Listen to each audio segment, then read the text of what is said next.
Except where them hands, where them holes, where them throws, you know what I'm saying? Cecil. Let me get it out the way. I'm going to use something from Park and Rec, Season 7, Episode 10. The Johnny Karate, and it's the Johnny Karate Goodbye episode, I think is what it's called, okay? Using it for fair use. First I'm going to talk about, just the fact that I like it, and how I think that Johnny Karate is pretty much what they actually want us to be in martial arts. And then second, I want to talk about why I think April was crying, which probably may kind of dovetail with the MGTOW community.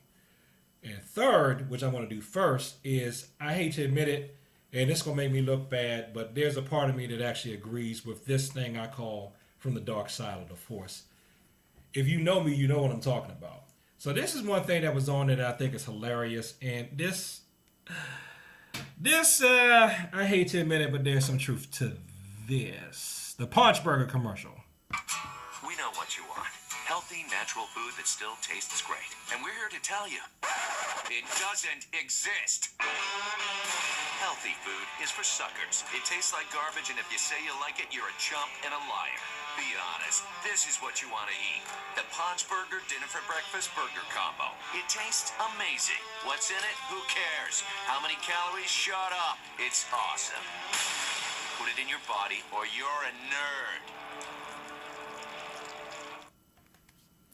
I call people that feel that way food pushers, and I consider myself like a food addict because, I like to eat. And there are people who look at you like whenever I say, no, I'm going to stop, I'm going to eat healthy. As soon as you try to eat healthy, you got people that come along and try to force this stuff on you or sit up there and question your portion size. Like the last time I had to deal with a food pusher, I'm sitting up there, I'm like, I'm gonna cut back today because I'm already big. I'm eating off of salsa, and she's like, that's all you gonna eat? You just said, and that's all you okay? You don't want to eat more than that, blah, blah, and shouldn't you eat more than just a little?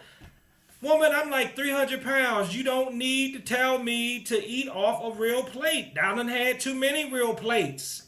That's why I'm in this situation now. Don't try to force me to eat more.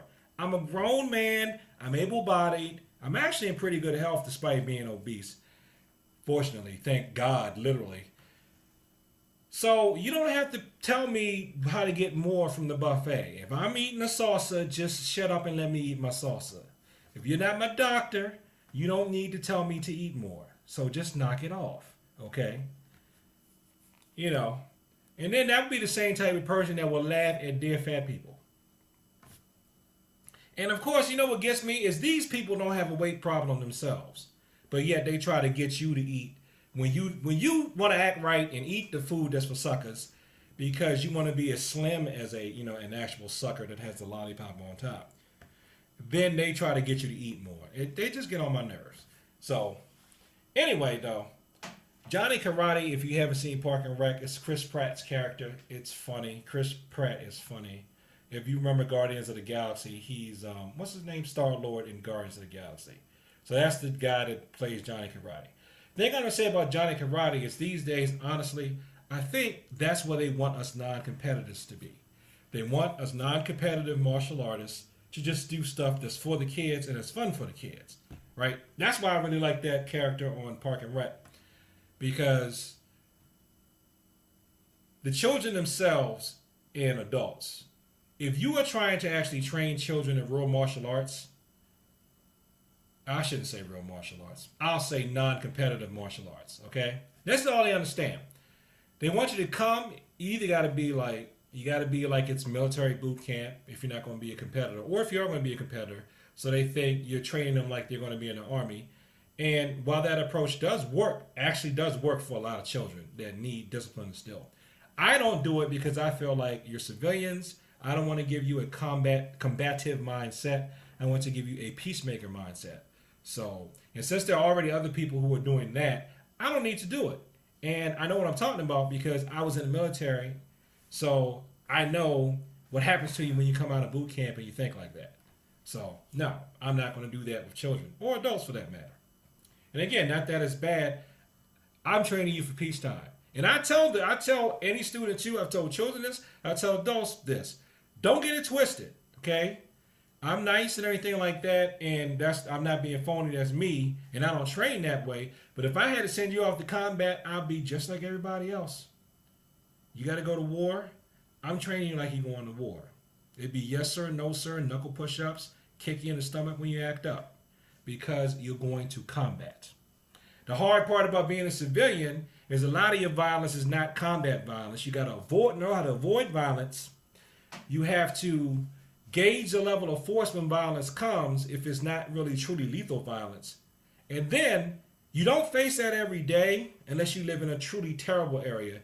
Then you may have to go from I'm protecting myself to actually having to maim or kill somebody, even though you don't have the authority to do so. So those levels of force right there, to me, dictate a different type of training, which is the way I approach stuff.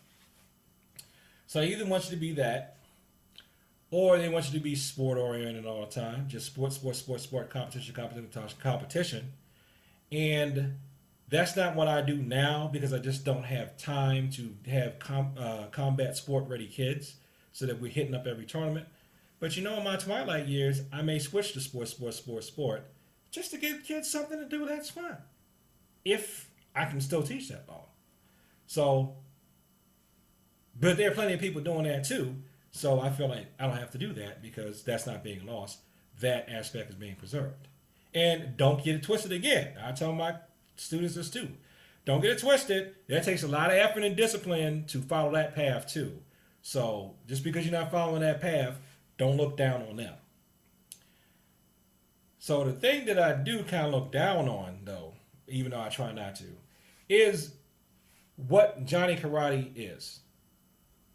He is teaching morals, and there's nothing wrong with that. But it's like kids wanted to be in a super fun, yay, it's a game, and not really learn any moves, and not really have to learn how to do a form, and not really have to toe any type of line. It's just fun. Even though we're doing Taekwondo, let's dress up as ninjas and come at each other with fake weapons. That's what kids want. They want to be, it took me all this to say, entertained. They want it to be entertaining.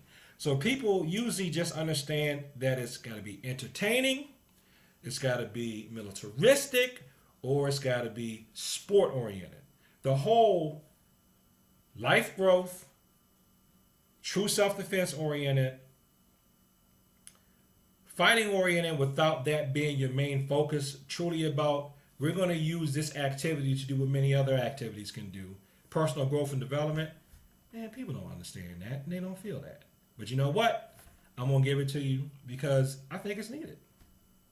And so that's what I'm going to do.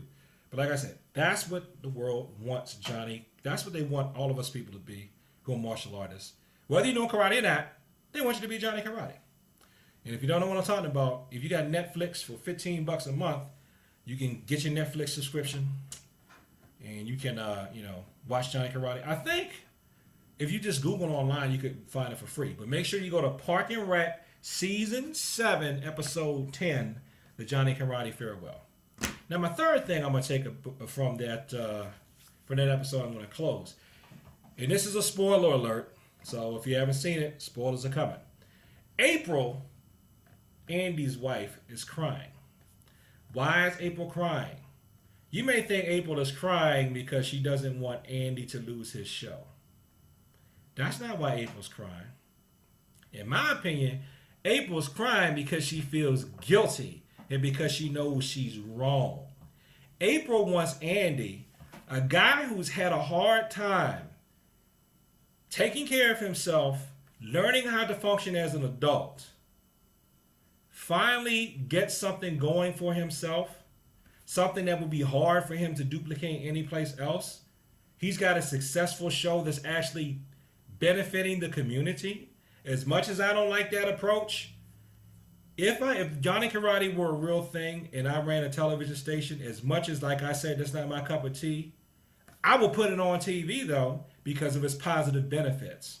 He's got kids looking at something and they're learning self-confidence and they're learning how to problem solve. So for that, I put it on TV, and because it's fun for them too. So you could, the worst way to look at it is you could say Johnny Karate's being a clown. He is. He's being an entertainer who's like got a little bit of a message in there. But that is good for Andy. That's the best job that Andy's ever had and probably is ever going to get. I don't see any college degrees with Andy on that show. I don't see Andy learning any trades on that show. I don't see Andy being good at sales. I see Andy being very, very good at music, but his music did not get picked up by a major label. I didn't see Andy selling his own work enough to the point where he would really be lucrative and be a truly successful, viable, independent artist that would raise a family off of just his music. That's not happening for Andy. The move to DC totally benefits April. April could get a job just like that in Pawnee, where Andy didn't have to move away from the one thing that's making him successful. Now, what April also did not do is April did not try to set things up so that when she moves to DC, Andy takes that character and goes to a studio in DC where he can film Johnny Karate from DC. Because I don't know why he wouldn't be able to go to that market, go to probably a bigger market in DC, and he's doing Johnny Karate there in DC with her. Okay? Or why weren't they trying to pitch Johnny Karate to go to a major network? Or even if it didn't go to one of the big networks, to go to a larger network.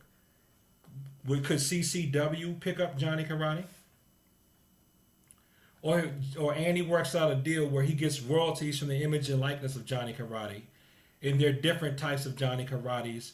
You know, there's a Japanese version, a Chinese version, and a Eritrean version, a Nigerian version, a Mexican version, an Ecuadorian version.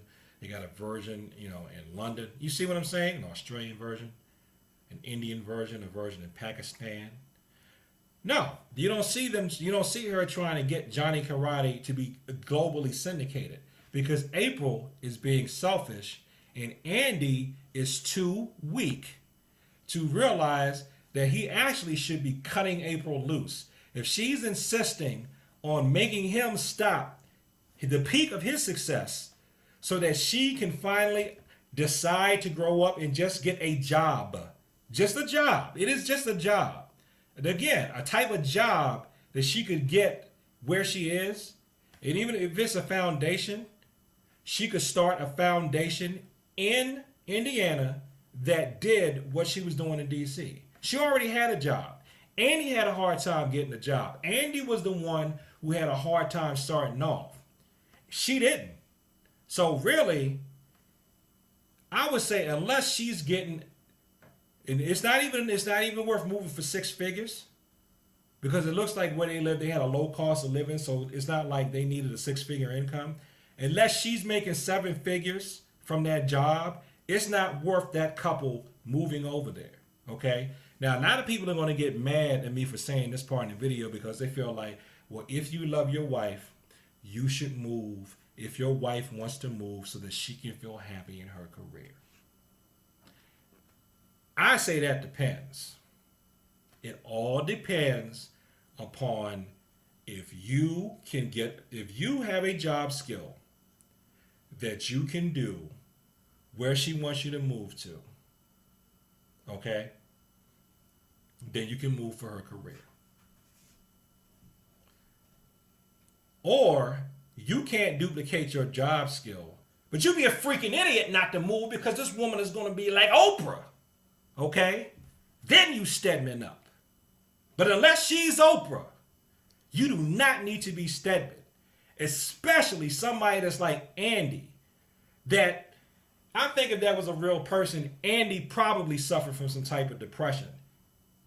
He could not hold down a full-time job. He finally gets to where he's doing something like that, and then you take it from him. You are selfish.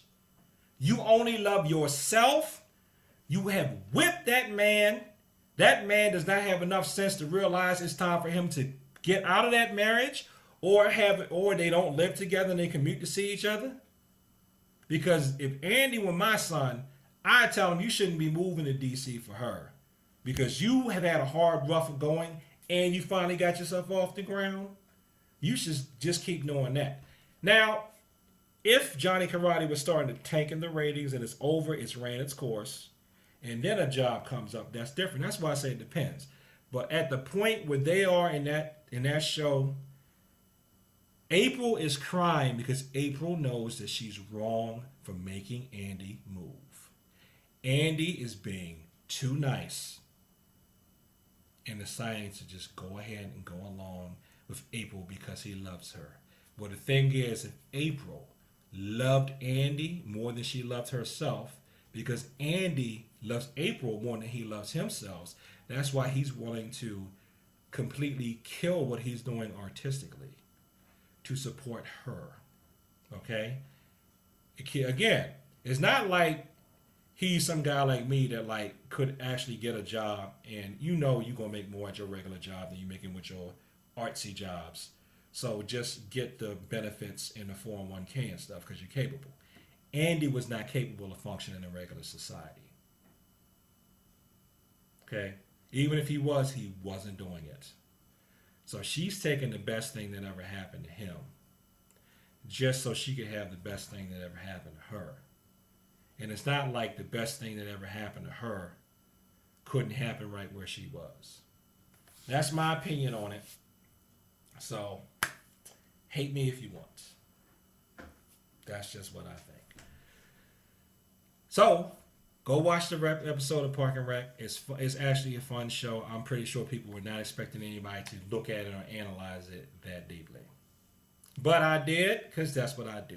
So thanks for watching this video. Like, comment, and subscribe. Please share this with people like to talk about the martial arts and about relationships.